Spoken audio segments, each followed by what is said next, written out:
Sorry about that. So, like I said, my disembodied voice has the honor of introducing Stuart Robbins for the next, as he said, 0-minute talk. You've got 30 minutes. I'll give you a warning at 5, Stuart. Thank you. I have to actually find my talk. I don't know why it's not here.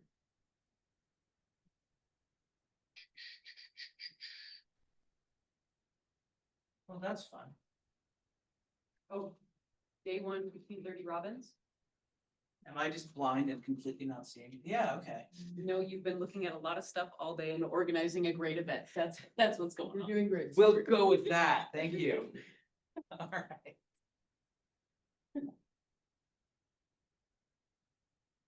All right, is this appearing correctly on all fronts? All right, thank you, Veronica. My 30 minutes starts now, not 2 minutes ago. All right, as you said, this is a long title. However, this is not the longest title at this conference. Unfortunately, I am second place this year. First place goes to Jim Head, who will be talking tomorrow. Last year, I had the longest talk, or title, not talk. All right. So let's go ahead and get started. Because I have no Mars pictures on this slide, I'm showing cat pictures. For anyone who likes Doctor Who, this is River. This is Martha. River is on my pillow, which she has appropriated for her bed. That said, this is it for cat pictures until the end. I'm going to talk about my overview, my objectives, go through the methods, and the methods is where we're going to talk about AI, and which is why it is in this session. I'm going to show some early results from this work that started 5 years ago, and as well as some stay tuned for stuff that will hopefully be finishing up in the next couple of months. So, what am I trying to do? I am trying to understand secondary craters better.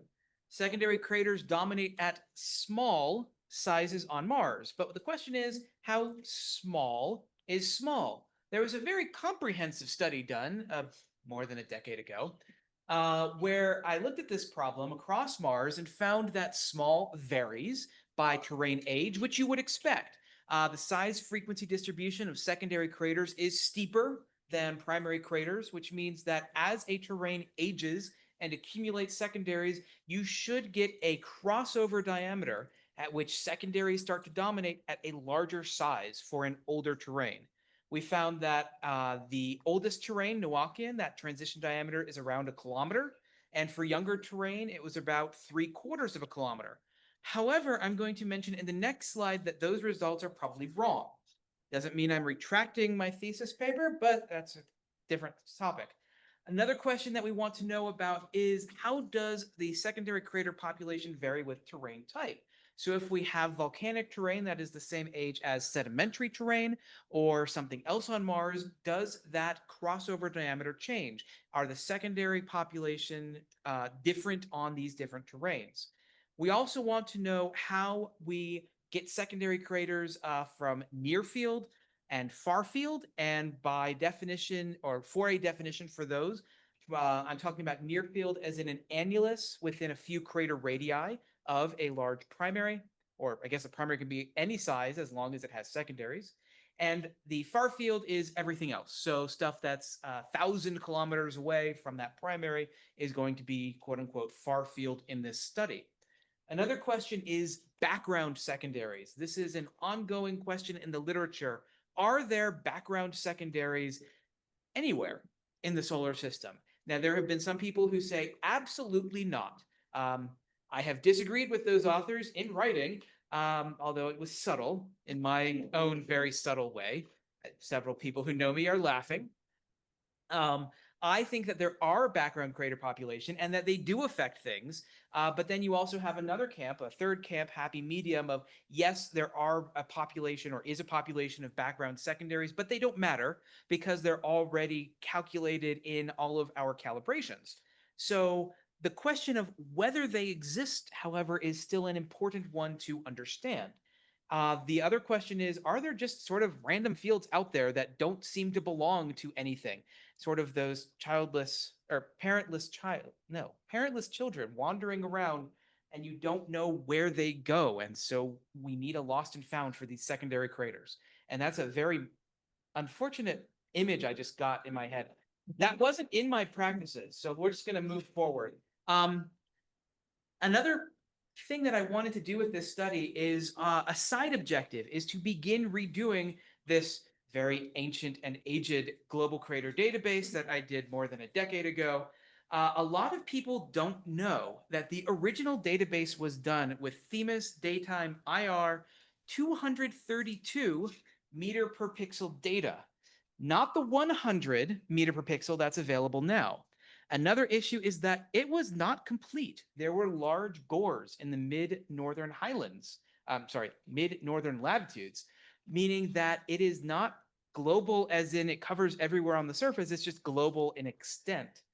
Another issue, something that Michelle pointed out back at a PCC almost a decade ago, is that craters look different in visible light versus thermal infrared, especially ejecta. So if you are classifying ejecta on Mars as, for example, layered ejecta versus not layered ejecta, if you do it in thermal data, it will be wrong, or it might be wrong in visible light data.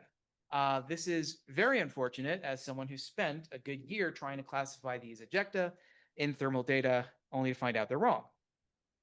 Another issue, and this is where I'm going to get back to that point of the 2014 study is probably wrong, is the Themis PSF. So the PSF is the point spread function. This is where if you take a picture of a star, ideally that star is 1 pixel on your CCD or whatever detector technology you're using. Unfortunately, the optics can spread that out. And this is something that really has been unreported. I've never been able to actually find this in print other than what we published back in 2023, is that when we map out craters in Themis versus CTX, and so we're talking about 100 meter per pixel versus 6 meters per pixel, but one instrument versus another, we consistently find craters are spread out by about 2 Themis pixels, meaning that a 1 kilometer crater is going to be about 20% too big if you measure it in Themis than it really is if you measure it in CTX. This means that when I did this study and said that this crossover diameter is at about 1 kilometer or 3/4 of a kilometer, that is certainly within the PSF problems. And so it really does need to be redone because we have this problem. I also was waiting for a controlled visible light mosaic because I didn't want to redo the database and have to redo it again, and of course waiting for the money. So now that that's all in place, this is a pretty straightforward study. Map out impact craters on Mars, classify them as primary or secondary, do lots of statistical analyses, and fame and fortune await. But because this is planetary science, it's more like writing papers are what awaits us. Study area. This is not a global study. Just too much time to do it globally at this point. I'm no longer a graduate student who can sit there for 24 hours a day, and if that's not enough, there are nights. Instead, what we did was proposed to do the salmon-colored area, which is about 25% of the planet, and then our reach goal in this proposal is the pink area. And the idea was to do these young terrains because on young or early career terrains, then what you have is you don't have as much a complication of these very old terrains with just pockmarked with craters everywhere. You can actually start to tell what's going on these younger terrains. Unfortunately, this was awarded by MDAP on a D-scope basis. So for the earlier career people, especially the students in the audience, NASA will sometimes give you a grant, but not everything that you asked for. This is where a review panel can meet and say, okay, you have, say, 2 very separate tasks. We really like one of them and would give this a really high score if it were just that task. We really hate this one. You did a horrible job. Combined, this proposal is not fundable. If we separate them, this D-scope version is. This was awarded on a D-scope. Unfortunately, it cut out 3 of my co-Is. So it's just me. Good for me, horrible for the other co-Is. Fortunately, they're not here. But if they're listening, sorry. Moving forward, this is the area that I'm actually doing just because it's easier to program in terms of boundaries and things. So it's this area in cyan. And now we get on to mapping out the impact craters. I can manually map out impact craters at a rate of about 600 to 1100 per hour. That's pretty fast for a manual person, as opposed to a manual machine. And it's pretty fast for a person. The speed varies based on how many craters are actually there versus how much time is spent scrolling around the map. If there's a lot of scrolling, crater rate drops. If there's not much scrolling, if you're in a very spatially dense area, then I can do a lot more because it's just drawing circles as opposed to also scrolling around. Now we get to the AI. AI can do it faster. Can it do it better? Previous talks notwithstanding, I see a head nodding. Yes, okay, it can do it better. I'm going to argue it depends. Yeah, I would say that also. So what I opted for is a semi-automated approach. Have the AI do what it does best and do most of the work. However, I then go through and manually grade every single candidate feature. Some people might say that's overkill. I wanted to be pretty exact in this work. In fact, I have incredibly strict matching criteria. Most AI studies that you'll see in the literature, especially some of the earlier stuff like by Benedict's, not to name names, but I mean, it's out there. They considered matches to within 50% to be okay, to be an actual match. I do not for this work. If I see something that's a few pixels off, I say that that's a false positive. Even if it's the right size, but it's shifted a little, I say that is a false positive. I'm going to go back and do it manually. In this sense, it is I'm going to say very high quality, perhaps, but at least extremely well vetted data set. And then I take all of those things that I've manually graded, put them into ArcMap, and do everything that it missed. So map out all of those false negatives are done manually. This is how I do it. This is an interface that I wrote in Igor Pro software. I'm going to guess almost everyone has never heard of that. It's like IDL, but actually user-friendly. It has a graphical interface. As you can see, you can make graphs, you can make charts, pictures, whatever. It has its own programming language as a back end. And so I wrote this in order to help me grade these features very, very fast. I can do it at a rate of almost on average about 6,500 per hour, which is more than 10 times faster than you can generally do manually, or at least I can, more than 20 times faster than the average or so. So this is still a very fast thing. And I'm going to show you how this works. People from Sweary have seen this before, sorry, but I haven't presented it to this group before. So we have some data tables over here, not important. Command window, not important. This, not important. This, not important. Let's focus on this is the actual crater of interest shown in red and the actual size. And when I say crater, I mean candidate feature. In this case, it is not a real crater. This is a false positive. In cyan, we are looking at other candidate features that the AI found. What I did, I used the YOLO version 8 for those who are interested, and I trained this on about 13,000 manual identifications. This bar down here is showing you, it's green for people online, that is showing you how fast I was when I stopped this before, where each tick mark is 2,000 features per hour. So when I stopped this, I was at about 7,165 features per hour. Here we have a size frequency distribution, candidate features versus manually graded.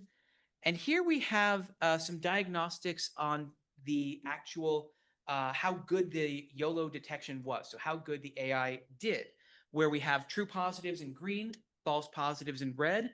The confidence that is spit out by the AI is on the bottom axis. The vertical axis is fraction. We have 4 different graphs here because I split them out by size. So this is everything. This is large craters, medium-sized craters, and small craters. And you will see that they are different shapes. And that's because there's a problem with AI in terms of scalability. So AIs are built around the basic idea that most things that most people want to find are about the same size. So you're looking for cars. Okay, those vary by maybe a factor of 50% to 100% in size. Dogs, maybe a factor of 300% in size. Cats, 20%, whatever. It depends on how fat they are. Craters, on the other hand, vary across 9 orders of magnitude in size, from micrometers to megameters. And I mean, granted, not looking at that on Mars, but still, we're talking about 3, 4, maybe 5 orders of magnitude. And the AIs don't deal with those very well. Craters also look different at different sizes. So complex craters are larger, and those look different from simple craters that are smaller, or secondary craters, which tend to be smaller. So that is why we get different results. So now what I'm going to do is I'm actually going to take you through me doing this manually, and you can see how fast it is. Now, normally when I do this, I'll have a window open with Judge Judy in the background because you have to listen to something stupid. But what you're seeing is I'm actually going through, I paused there probably to get a drink.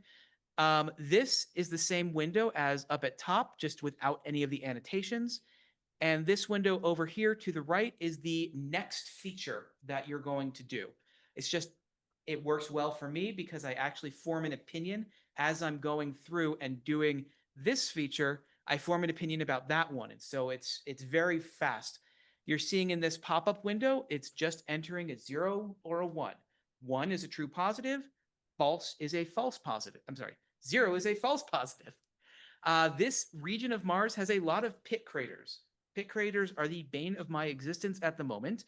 And this list is also sorted so that it is in order from highest confidence to lowest confidence. So right now we're going through a lot of low confidence ones. We're about to transition. So that one that you just saw actually is the wrong size. It's within 5%, but I count that as a false positive because I want it to be very exact. And you can see that a lot of these match well. And I paused there because I was trying to decide, is that a real impact crater or perhaps a pit crater? Or I might just say I'm not a 0 here, and I'm going to go do it later manually when I look at those maps. So again, it's just going through, and in the time that I've now vamped, we've done 200 candidate features, and about 130 of those are real. So that would take a normal person doing all of this completely manually about 10 minutes or so, 5-10 minutes. And in the time that I've taken to explain that, I've gone through another 50, and 40 of those are real. So this is a case where you can now do with this kind of thing and still get all of the manual vetting that you might like for a feature database, especially to potentially use in future machine learning. Because I'll tell you, I get a lot of machine learning papers to review because many people use my databases for the ground truth, even if they're more than a decade old. So if I want this database to be potentially the next version of something that people could use for training, then I need to make sure that it's really good. That's a false positive. Oh, there we go. So now we get into pit crater areas. Ugh. Yeah. Still a lot of those, so a lot of 0s, a lot of 1s because of the pit craters in this case. But anyway, in the time again that I've vamped with that, we've gone through 350 different features, and over 200 are real. Yeah, so I'm just gonna, you're getting all the real time feedback of the population that you're building up and doing this. Have you tried doing the same craters in a different order to test whether or not you are actually being affected by the results overall that you feel like Yes. you're building up? Okay. In general, it is about 99.7% repeatable, with the biggest uncertainty in this horrible pit crater area. If I'm in a better terrain without, that's not volcanic, unfortunately, a lot of Amazonian and Hesperian terrain on Mars is volcanic. If you're not near volcanoes, it's a lot more repeatable. And at the time we did that, that was 500 features. All right. So once that is done, we have to classify craters as primary or secondary. I have 6 criteria I look at. I did not come up with these criteria. However, I have reviewed many papers that actually cite me as developing these. I guess that means that I'm officially mid-career at this point, despite my young age of 28. So I'm not going to actually walk you through these. I'm going to instead show you them by example. So what I look for, and I think this might actually get back to some of what Clark was asking about during Dylan's talk, these are the criteria that I look for. Is it in about a 1 crater wide chain or trough? In this case, do they look elliptical with the elongated edge pointing back, in this case, to a larger primary? Are they in a tight isolated cluster or a loose isolated cluster? In this case, if you just go a tiny bit outside of this, then you no longer have that overdensity. And so this is a secondary crater group. Same thing with this. These have a mixture of that tight cluster as well as sort of trough-like features and just very elongated, pointing back to a large primary. And then this is a fun thing that I'm going to call a pre-background secondary crater cluster that I will talk about more in a couple slides. And just for fun, same thing on Mercury. So this was just awarded even in this environment somehow. We still haven't officially put it on my funding profile until the actual contract is written, but allegedly I'll be doing the same thing on Mercury. And so I'll be presenting that hopefully at future PCCs. So, third step, do lots of statistical analyses. And I'm sort of waiting to see what Jamie has to say about some of this in the chat. So, near field, determine which primary crater sourced those secondaries. This is easy because these are the ones in tight annuli around that large primary. Examine the size frequency distribution, spatial distribution, see if those vary by terrain type, terrain age, that sort of thing. Here is an example of some features that I actually include, and I know a lot of people probably wouldn't. So these are secondary craters from pointing. This is pointing crater, not pointing as in I'm pointing, but P-O-Y-N-T-I-N-G. I include these features because they were formed by ejected material. And therefore, if you're trying to understand how much material is ejected, the fragmentation, size frequency distribution, that sort of thing, you need to include these kinds of features. Now, what is actually a crater here versus not, that is a little bit more subject to interpretation. But for example, I would say this is probably one crater in quotes in this distribution. Same thing here. It's a little bit easier to tell here. This one is one crater, but this is an example of very, very, very near field secondary craters. Far fields basically do the same thing. This is an example of several secondary crater fields, sort of elongated. It's actually zoomed in a little bit too much, but these are secondary crater fields from Leo crater that goes way over to the upper left on Mars. These are about 1,000 kilometers away from Leo. This is actually, we published on this back in 2010, I think. But this study is going to let us do a lot more with that data, especially because I'm using CTX. CTX is a much more advanced instrument than it was, or advanced data set than it was 15 years ago when I first did this. This is another example of far field secondaries that you can see here in the middle. And it is a case where I don't actually know the source primary. It is off the mapping area. So in cases like that for this study, I'm just going to be identifying them as secondaries. And if time allows, then they will be included in a specific study for a specific crater. And then we get to this random overdensity thing, which will be explored. And I think that should be an official emoji, but that's just me. So I told you I was going to come back to this area. I argue, and I think I can argue convincingly, that most of the craters in this area are secondaries. Now, we do have the annulus from this crater in the middle, and I think that those are all of these small suckers that sort of go away once you get about a crater diameter away. But I think almost all of the rest of these are secondary craters from an unidentified source.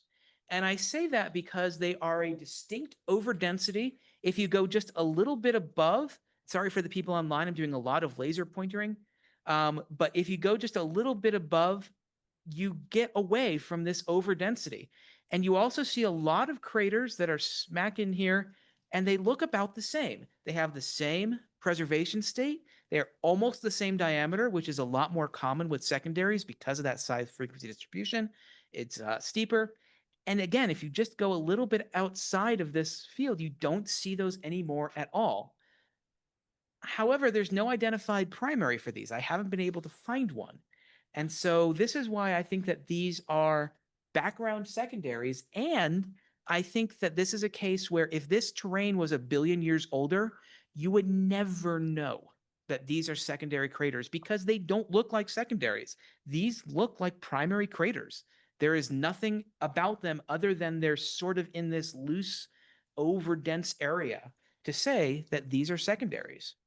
So I think that this is why I'm calling them sort of a pre-background secondary field. So there are lots of these all over Mars. Really hard to find them elsewhere because most terrain on other bodies is much older, even on the moon. But this is something that is part of this study. So I have one slide on early results. And Yes, you have 5 minutes to go. thank you.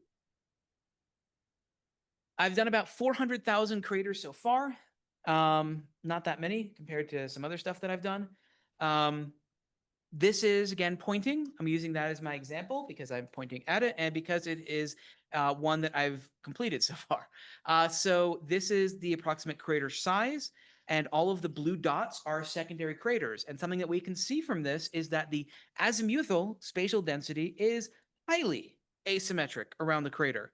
And not all of it, I think, can be attributed to geology. So if I underlay the map, you can see that some of it is. So on the southwest end, we are cut off by Pavonis sulci, or sulci, sulci, I don't know how to pronounce Latin, by this feature, and that really does a hard cutoff on the secondary crater field.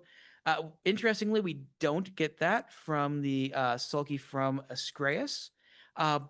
Here, I've looked and I see ejecta superposed on those lava flows, but I don't see secondaries. And so that implies that this cutoff, this zone of avoidance, is based on how they formed and not a modification process afterwards. We also get secondaries going much farther towards the east from this crater than we get in any other direction. So this implies some directionality to the impact ejecta. And this is one of the kinds of analyses that will be done with this work. Another analysis, and this is incorrectly labeled on the bottom, this histogram is the number of secondaries as a function of distance from the primary in terms of crater diameter, not in terms of crater radii. We found the radial density peaks at that number, which just so happens to be very, very similar to past work that I published in 2011, where we found that this was the trend regardless of primary crater size or terrain. And the idea behind this much larger study is to see if those results hold up. So with that said, I will leave my stay tuned on. This is what an AI imagined might, River might look like if she were to study craters on Mars. That was the prompt. And I think I have about 2 or 3 minutes for questions, so thank you. Thank you. Yes, we have 3 minutes for questions, which I can't help you with pointing on things in the room. So back to you, Stuart. I don't see any questions online. All right, so we do have 2 in the room. I don't see any online. Front to back? Just like, I'm curious, what do you think would cause asymmetries in secondaries, like the formation? Like, what kind of mechanisms do you think that would? I think impact direction, so you can get those zones of avoidance, even if the crater itself looks very, very, very circular. So my question was, do you have rim height around pointing? Right? Is it coming from up, or is it like, I think you could tell based Oh, on yeah, whether the rim maybe. was higher in those 2 directions. One could look at that. That's not something I have done yet. Cool. Sorry. I was gonna suggest the same thing that you just said. So. All right, so perhaps obvious thing that I should have caught on to. I wanted to discuss the fact that you said that it's due to the impact direction. If it was true, was the crater still be round? It depends. So my understanding, and actually Veronica, you can correct me on this, is that as long as the impact angle is greater than about 7 degrees, you're still going to get a round crater. 30. If me well, well, let's just call it error bars in between 30 and 7. Okay. It depends on your impact velocity, Yeah. so there is a range. I mean, the other thing is randomness is clumpy, but this is beyond randomness. So earlier in the talk, you talked about how you used IR data to look at craters and how they were that was different from what you would see in visible with the ejecta, the size of the craters. Would you recommend that we stick with visible or use a combination of both? Okay, just stick to visible. In my opinion, this is my opinion only, CTX has vastly rendered Themis out of date unless you need thermal data. If you are looking for a mosaic of Mars, use CTX. I would say use the Dixon et al. Stuff until next year or so, when you should use the Robbins et al. Stuff, because we're still working on that and it should be out next year-ish. And Veronica, there's one more question in the room. Can we ask Very- that? Very quickly. Can those 6 criteria that you have for the secondary craters, deciding which ones are which, can they be applied to other bodies regardless of what their composition is? Absolutely. Very low velocity impacts, then you get into like in the outer solar system, you get into problems perhaps with they're going to look more elliptical anyway. But in general, I think these are pretty universal.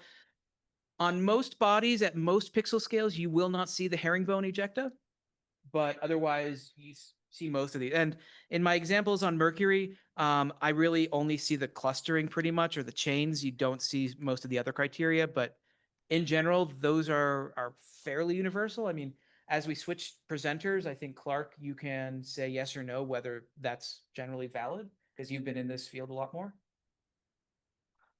Well, Mercury secondaries don't look like secondaries on other planets. So is there perhaps a uniform set at all that you could suggest, or not really? I also work on this, and maybe we can bring it back up in the discussion. This is Okay, good- and I good think it'll also information. relate back to Dylan's talk too, and some of Yeah. that discussion. So, all right,